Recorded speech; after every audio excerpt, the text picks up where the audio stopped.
Basically a Web3 R&D company. We started back in the end of 2018. We started with providing services to companies outside Pakistan. We were the people who would see Bitcoin paper as something which is a revolution, and not from the monetary perspective that this is a value of a store of value or a digital currency. So as Mr. Rahim mentioned earlier, that Web3 is something in which we think more than crypto. So I would say that how we see it being very close to the technology itself is that we talk from the perspective of people. So there are some axioms, I would say, there are some absolutes that we have in our company, that we all are on the same page, that if we build a product, that needs to conform to those axioms that we have internally. So one which I have here is that, so if you talk about crypto, right? So the thing is, people need access to financial systems. People want a financial system that actually thinks in the interest of public and not something that is built in a selfish way, right? So if we talk about some of the crypto projects, or you would say Bitcoin, so Bitcoin actually provided a facility to people that you can build a monetary system without having an intermediary in the between, and that system actually works on the dynamics that actually solve the problem for general public, right? So you don't need an intermediary, and we have a system that can work. So it was a proof of concept. All right, so people will still need these financial models that work in their interest, and regulators can go on and try to regulate as much as they can, and that's their job, right? So, but people, they don't care about the innovation. It will happen. We will see projects coming up like Luna. So if there will be a lot of people that will see Luna as an experiment that failed. But I would rather say, like, look at this in a way that it was a monetary system and it's still there. And the thing is, it failed, but now people have a say, right? They have a governance model where you and I can go over there and provide my feedback that how we can improve this system as a whole. What can be the fundamentals that can help the general public? So do we have such systems? If we talk about conventional model, we don't have that.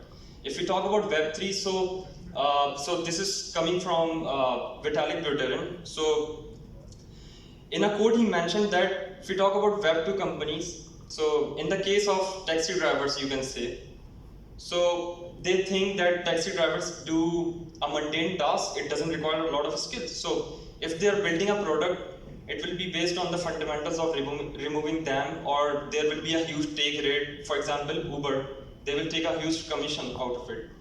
So in Web3, we actually remove those companies and we connect the taxi drivers and the users directly.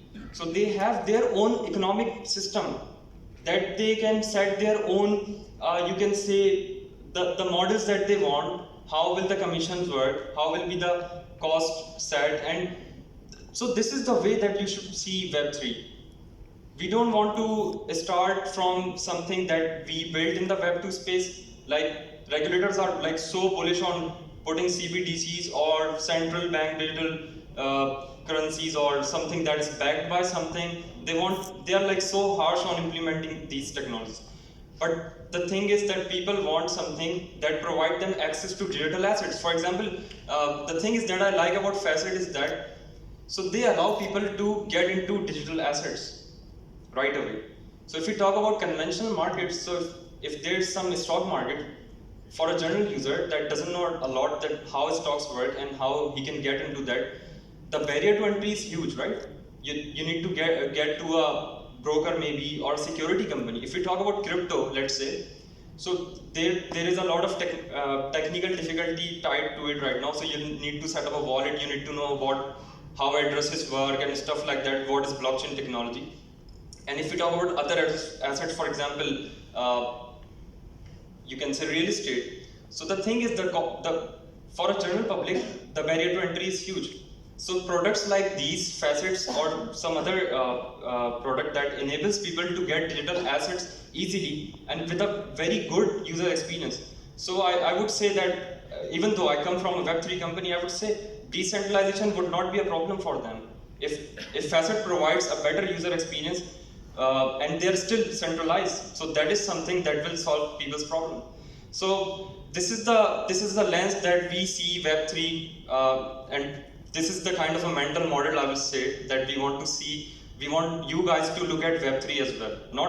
Not only think about what's going on right now, but rather look at that where these, let's say Bitcoin's white paper, you go through it and see what was the initial idea behind it. That it was something, they don't say that this is the only, you can say, cryptocurrency that can work for the whole world. But the thing is, they needed a system in which you and I can just transact in a peer-to-peer manner, and nobody can corrupt the system, and we can do it in a decentralized way. So that is something that we at Exhort see the Web3. So yeah, that's my 2 cents. Excellent. Thank you so much for